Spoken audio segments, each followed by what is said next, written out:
आपने आज मुझे इस चर्चा में भाग लेने का मौका दिया, इसके लिए मैं आपको धन्यवाद देती हूँ। आज जिस विषय पे हम चर्चा कर रहे हैं वह केवल एक विषय नहीं है, भारत की आत्मा का एक हिस्सा है।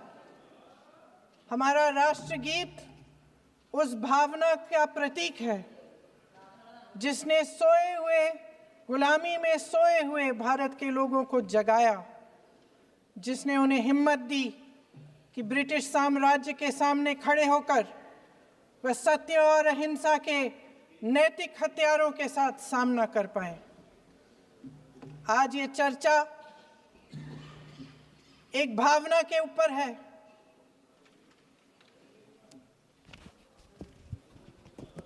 और जब हम वंदे मातरम का नाम लेते हैं तो वही भावना हमारे दिल में उजागर होती है। जब हम वंदे मातरम का नाम लेते हैं तो हमें उस पूरे इतिहास की याद आती है जो स्वतंत्रता संग्राम का इतिहास था, उसकी पीड़ा, उसका संघर्ष, उसका साहस, उसकी नैतिकता, उसका जो बल था कि ब्रिटिश साम्राज्य उसके सामने झुका। अध्यक्ष महोदय, वंदे मातरम उस आधुनिक राष्ट्रवाद की अभिव्यक्ति है जिसने भारत के लोगों को एक राजनीतिक और नैतिक आकांक्षा से जोड़ा, जिसने भारत के लोगों को एक साझा नियति के उत्तराधिकारी, एक साझा भविष्य के निर्माता के रूप में देखा। लेकिन आज की ये बहस मुझे कुछ अजीब सी लग रही है। जैसे मैंने कहा, ये गीत देश की आत्मा का हिस्सा बन चुका है। 150 सालों से देशवासियों के दिलों में ये गीत बस चुका है। 75 सालों से हमारा देश आजाद है, तो फिर आज इस बहस की क्या आवश्यकता है?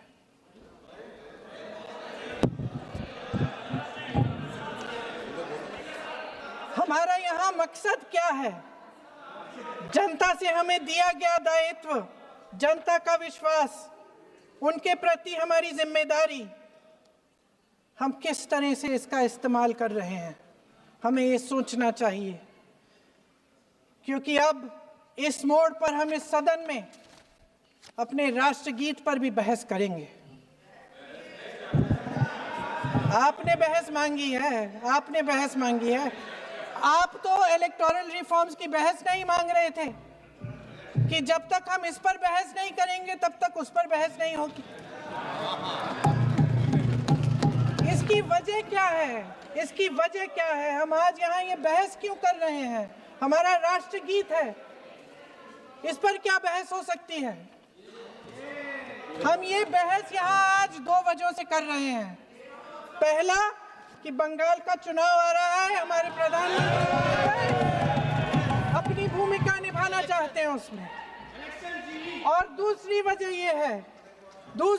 ये है, ये मकसद है, पुरानी मकसद इनकी, अध्यक्ष महोदय, कि जिन्होंने स्वतंत्रता की लड़ाई लड़ी, जिन्होंने देश के लिए बड़ी बड़ी कुर्बानियां दी, उन पर सरकार नए आरोप लादने का मौका चाहती है।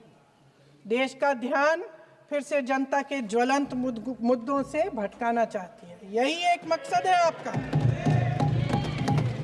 आपका मकसद है कि हम फिर से उसी अतीत में मंडराते रहें, उसी की तरफ हम देखते रहें जो हो चुका है, जो बीत चुका है। क्योंकि ये सरकार वर्तमान और भविष्य की ओर देखना ही नहीं चाहती, वे इस काबिल ही नहीं रही।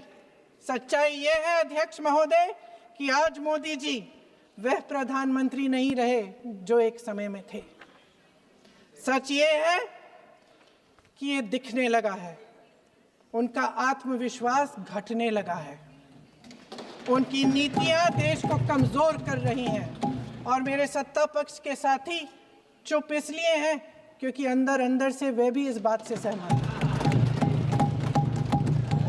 आज देश के लोग खुश नहीं हैं अध्यक्ष महोदय, परेशान हैं, तमाम समस्याओं से घिरे हुए हैं। तमाम समस्याओं से घिरे हुए हैं और उन समस्याओं का हल आप निकाल नहीं रहे हैं। हाँ ठीक है, उसका भी बोल लेंगे, समय आएगा तो उसका भी बोल लेंगे। बल्कि कल समय आ रहा है, चुनाव पे चर्चा होगी, उस पे भी बोलेंगे। अध्यक्ष महोदय, इनके भी अपने लोग दबी जबान में कहने लगे हैं कि सारी सत्ता को केंद्रित करने से देश का नुकसान हो रहा है। इस बीच अगर हम अतीत की बातें नहीं करेंगे तो कौन सी बातें करेंगे? ये किसी और बात के काबिल ही नहीं है, सिर्फ ध्यान भटकाना है जनता का। इसलिए आज हम वंदे मातरम पर चर्चा कर रहे हैं। वंदे मातरम देश के कण कण में जीवित है, इस पर बहस नहीं हो सकती। लेकिन चलिए, आपने बहस मांगी, आप बहस करना चाहते हैं, बहस करते हैं। आज इस चर्चा को प्रधानमंत्री जी ने शुरू किया, उन्होंने भाषण दिया और इसको कहने में कोई झिझक नहीं है कि भाषण अच्छा देते हैं, थोड़ा सा लंबा, लेकिन भाषण अच्छा देते हैं। सिर्फ एक कमजोरी है, अगर आप इजाजत दें तो मैं बोलूं, एक कमजोरी है। हाँ, उसी पे बोल रहे हैं, वंदे मातरम पे बोलो आप।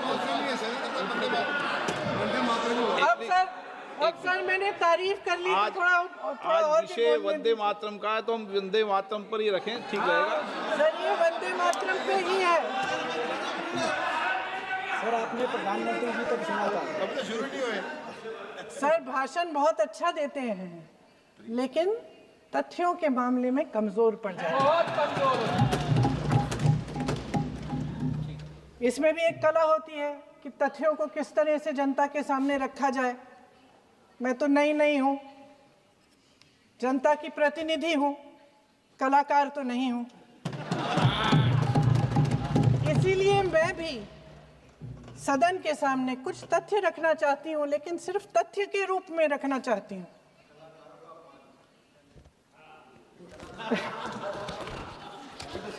मैं उदाहरण दूं, उदाहरण दे देती हूँ। सर मांग रहे हैं सर वंदे मातरम के बारे में, वंदे मातरम की जो सालगिरह पे आपने एक बड़ा कार्यक्रम आयोजित किया था, उसमें प्रधानमंत्री जी ने भाषण दिया। उसमें उन्होंने कहा कि 1896 में पहली बार गुरुदेव रविंद्रनाथ टैगोर ने